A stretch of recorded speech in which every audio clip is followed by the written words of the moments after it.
¿Qué tal? Buen día, ¿cómo andan? ¿Todo bien? Bien, bueno, es interesante lo que decía Gaby, ¿no? Porque en este contexto empiezan a aparecer otras opciones como un poco más competitivas. Claro, sí, si quieren, yendo un poquito más hacia atrás, venimos, si quieren, con un sendero de normalización de la economía que veníamos viendo con inflación muy alta, un tipo de cambio que lo estuvieron estabilizando en torno a los 1000 allá por su momento, y la baja de tasas hoy por hoy vuelve un poquito desalentador lo que es el plazo fijo tradicional a 30 días e incluso los plazos fijos UVA que hoy por hoy se renuevan a 180.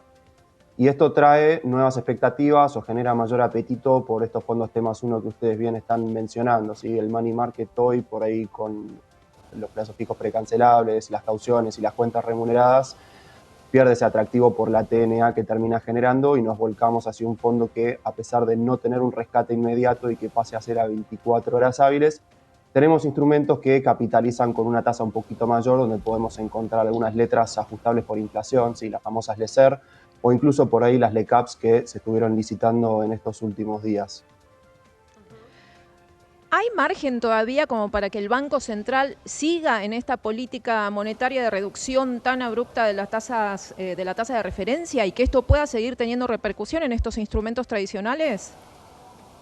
Yo creo que es algo que tienen en mente e intentan hacer, pero como bien vemos son data dependientes, ¿sí? Siguen muy de cerca la inflación, que hoy por hoy el REM, que es el relevamiento de expectativas de mercado que publica el Banco Central, lo están ajustando a la baja con cada revisión, lo cual es bueno. De hecho, hay algunas consultoras que ya están hablando de una inflación que puede incluso estar debajo del 6% para mayo, ¿sí? Esto lo que por ahí intentan y buscan hacer es que lleguemos a una tasa muy similar a la del crawling peg, ¿sí? Estas devaluaciones programadas por sobre el dólar oficial, que hoy están en torno al 2% mensual. ¿Y qué impacto puede llegar a tener la aprobación o no de la ley de bases que ahora está en tratamiento precisamente en el Congreso? La aprobación de la ley de bases, en caso de que esto suceda y cuando suceda, va a ser muy positivo porque también es un factor que se necesita para llegar a esa normalización de la economía y eventualmente poder tener un camino más allanado para la apertura del cepo, ¿sí? Sin ir más lejos, hubo un poco de repercusión en estos días también por sobre los bonos soberanos, tanto los más cortos como por ahí son los de vencimiento en 2030, como los más largos, ¿sí? 38 y 41. Pero bueno, estamos a la expectativa con eso porque también impacta por sobre el equity, ¿sí? Todo lo que son acciones. Eh, Nicolás, las obligaciones negociables, ¿no? También esta deuda que toman las empresas y que ya según la empresa que sea podemos saber cuál va a ser la tasa de interés que nos va a dar, nos permite cubrirnos también en dólares y sin tal vez tener que tener en cuenta tanto los movimientos, ¿no? Como sería ir directamente hacia el billete. Totalmente, sí. De hecho, por ahí corriéndonos un poco de lo que son los bonos soberanos, los instrumentos más elegidos por los conservadores y los moderados son estas obligaciones negociables que consisten en bonos, ¿sí? Títulos de renta fija emitidos por empresas del sector privado que ya sabemos de antemano cuándo y cuánto nos van a estar pagando, ¿sí? Es lo que conocemos por ahí como el cash flow o el flujo de fondos de un título de renta fija. En este caso, por ahí los que más estamos mirando son aquellos que vienen ligados al rubro energético y financiero, ¿sí? Más sobre todo el energético, donde por ahí destacamos algunas como son Vista Energy al 2028, Pan American Energy al 2032 y YPF al 2031. Los cupones promedio que estos bonos están manejando son entre un 8 y un 9,5% anual en dólares, pagaderos en cuotas que pueden ser semestrales o trimestrales. Nicolás, como asesor financiero, si yo voy a consultarte, ¿me podés dar un asesoramiento para un perfil bien conservador y en el otro extremo uno muy agresivo, por favor? Sí, cómo no. Bueno, como bien estuvimos mencionando recién, por ahí las obligaciones negociables nos sirven para esto.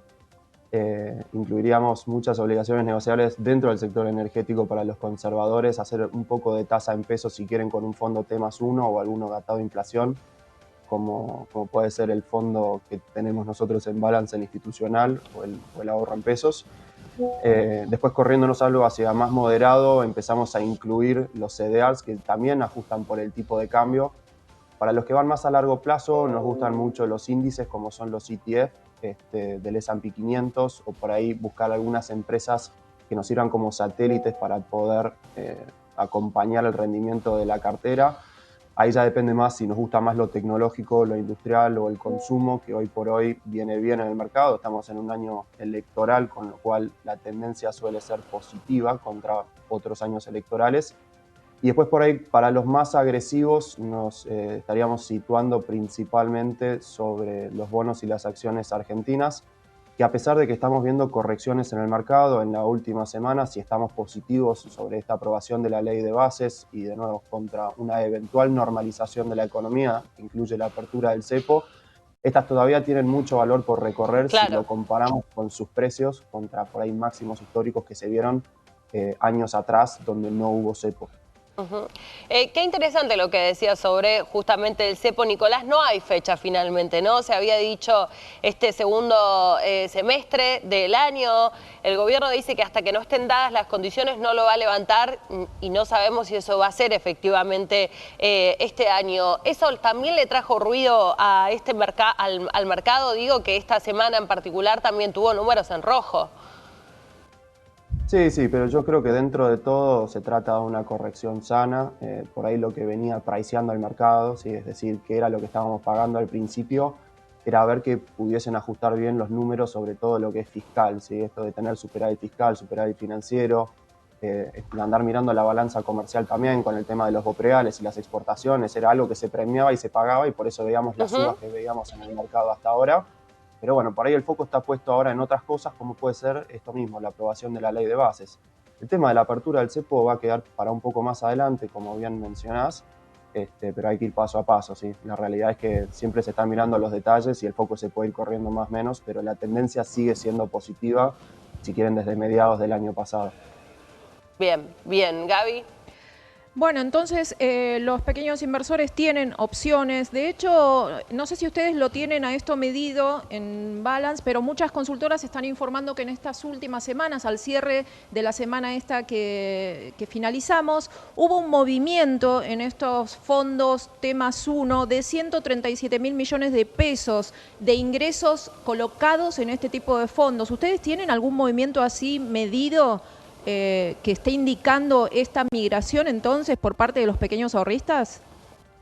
Sí, la migración es natural, si quieren, desde lo personal lo puedo decir también.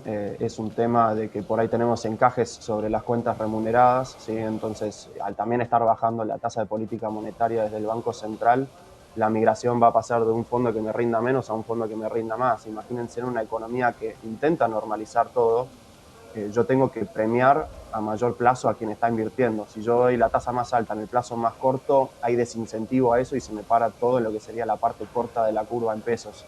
Con lo cual es algo que está bien, de hecho, ¿sí? Seguir premiando por ahí al que se para a una inversión a más largo plazo. Claro. Bien, Nicolás, te agradecemos mucho el contacto y que nos hayas traído también el desarrollo de este tema que traía Gaby. Gracias. No, por favor, muchas gracias a ustedes por la invitación.